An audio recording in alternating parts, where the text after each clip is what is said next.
Chers compatriotes, après plusieurs années de silence et de retenue qu'imposait mon statut d'homme d'État, je me sens dans l'obligation de briser ces devoirs, car le salut de notre peuple en dépend. Les élections de 2018, qui ont consacré une passation pacifique du pouvoir pour la première fois en RDC, ont été soumises à un challenge dont l'objectif était la déstabilisation à la libyenne de tous les pays. Devant ces plans machiavéliques, forgés dans le sombre salon de les ennemis de la RDC, une paix des braves s'érigeait devant nous comme la seule solution salutaire pour épargner le pays de l'hécatombe planifiée. Cette paix des braves s'est matérialisée par un accord dont la majorité des acteurs sont encore vivants, à l'exception des généraux disparus Delphin Kayimbi et Tim Mukonto. Paix à leur âme. L'opinion tant nationale qu'internationale retiendra que l'enjeu exclusif qui avait motivé la signature de cet accord, c'est l'alternance pacifique entre un président entrant et un président sortant sans effusion de sang, comme cela a toujours été le cas depuis l'indépendance. Force est de constater que cet acquis indéniable est malheureusement mis en mal gravement par Félix Antoine Tshisekedi, qui en était le plus grand bénéficiaire. En effet, dès la prise du pouvoir, le nouveau président a commencé à déboulonner, selon ses propres termes, les systèmes qu'il a mis au pouvoir en dépit des prescrits de la Constitution. Son pouvoir a été caractérisé par des antivaleurs et des mots qui, aujourd'hui, mettent en péril l'unité du pays. Je cite: la corruption institutionnalisée, les tribalismes à outrance, la prédation des richesses du pays en détruisant le cycle de la croissance économique dont tous les agrégats macroéconomiques étaient favorablement ouverts au début de son mandat. L'instrumentalisation et la tribalisation de la justice, les assassinats politiques, ainsi que le crime d'État dans le Katanga et dans l'Est de la République. La paralysation et la caporalisation du Parlement, symbole de la démocratie. L'affaiblissement de l'armée et du système de défense par les tribalismes et les traitements à la tête du client. La gouvernance par défi, en muselant la presse et en violation de tout le droit de l'homme auquel le pays avait souscrit par une ratification solennelle des traités internationaux en la matière. Pour preuve, l'arrogance des menaces publiques dans les discours au Kasaï et à l'étranger à l'encontre des opposants politiques. La mort de l'opposant Chérubin Okende est tout sauf un hasard. Le non-respect des accords nationaux, régionaux et j'en passe. Au dernier sommet de l'ONU, Fachi a raté l'occasion de se taire à 3 mois de la fin de son mandat.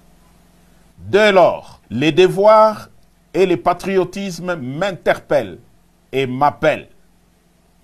Devrions-nous nous taire et regarder périr un peuple dont tous les espoirs étaient permis lors de la première alternance pacifique du pouvoir? Tshisekedi a perdu toute légitimité en reniant l'accord qui lui a permis d'accéder au pouvoir. Il est aujourd'hui comme un inconscient qui joue avec le feu dans une poudrière. Nous taire ou nous résigner serait trahir ce peuple qui a droit à espérer mieux. L'armée et la police, ainsi que toutes les forces de défense du pays, ne sont plus liées au devoir d'obéir dès lors que le commandant suprême est devenu lui-même un danger par son immaturité, son incompétence notoire, son népotisme et son comportement tribaliste qui menace l'unité nationale. Les élections prochaines seront le feu qui va embraser la poudrière. Car, loin d'être transparentes et inclusives, elles ont été organisées pour une tricherie à grande échelle et malheureusement cousues de fil blanc. J'en veux pour preuve. 1.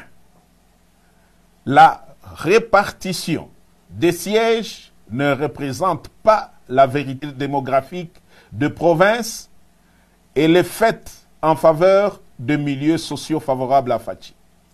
2. La CENI est fortement tribalisée, ainsi que toutes les chaînes de commandement pour l'organisation des élections, à savoir A. La chaîne de commandement des opérations électorales. B.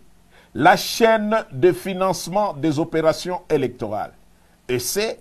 La chaîne de sécurisation des opérations électorales. Sur plus de 450 tribus en RDC, le contrôle de toutes ces chaînes de commandement est assuré par une seule tribu, celle des Fachi. 3. Le fichier électoral est biaisé. Certains kits électoraux sont et continuent à être dans le main de pro-Fachi, qui attendent de bourrer les urnes au moment venu. À cela s'ajoute l'enrôlement massif des mineurs dans les grands Kasaï pour bourrer les urnes en faveur de Fachi. La CENI devient donc un piège, un vaste complot contre la démocratie. Je répète, la CENI devient un piège et un vaste complot contre la démocratie. Il est donc impensable que des politiciens veuillent participer à de telles élections pour légitimer un pouvoir qui conduit le pays tout droit vers son implosion. Si, en connaissance de cause, ils y participent quand même, ça sera soit qu'ils sont complices de Fachi, soit parce qu'ils poursuivent des intérêts égoïstes, personnels et inavoués au détriment de l'intérêt général du peuple. Je ne reconnaîtrai donc point, par devoir sacré et sur le serment du soldat, les pouvoirs qui viendraient de ces piètres élections si jamais elles ont lieu dans les conditions si haut décriées. Fachi, après avoir craché sur tous ceux qui ont milité pour son pouvoir, n'a ni droit de se représenter, encore moins de conduire l'indispensable transition pour créer un bon climat propice aux élections dignes de confiance et source de légitimité politique. J'en appelle donc à la conscience de tous les fils et filles de la République à barrer la route à cet aventurier qui est comme un pachyderme dans une poterie. Aux compagnons d'armes FARDC, vous avez fait montre d'une discipline exemplaire, d'éviter les courants de coups d'État en Afrique. Vous avez jugé bon de laisser Fachi terminer calmement son mandat. Mais alors, si d'ici le 20 décembre, rien ne change dans l'organisation d'une élection inclusive et crédible comme cité si haut, nous serons dans l'obligation d'appliquer et de faire appliquer l'article 64 de la Constitution.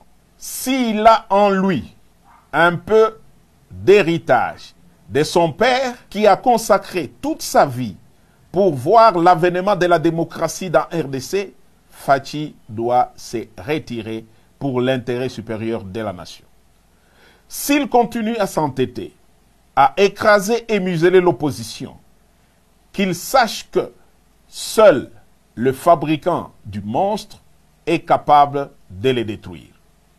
Autant nous lui avons donné le pouvoir, autant nous sommes capables de les lui reprendre, de gré ou de force, pour sauver la République.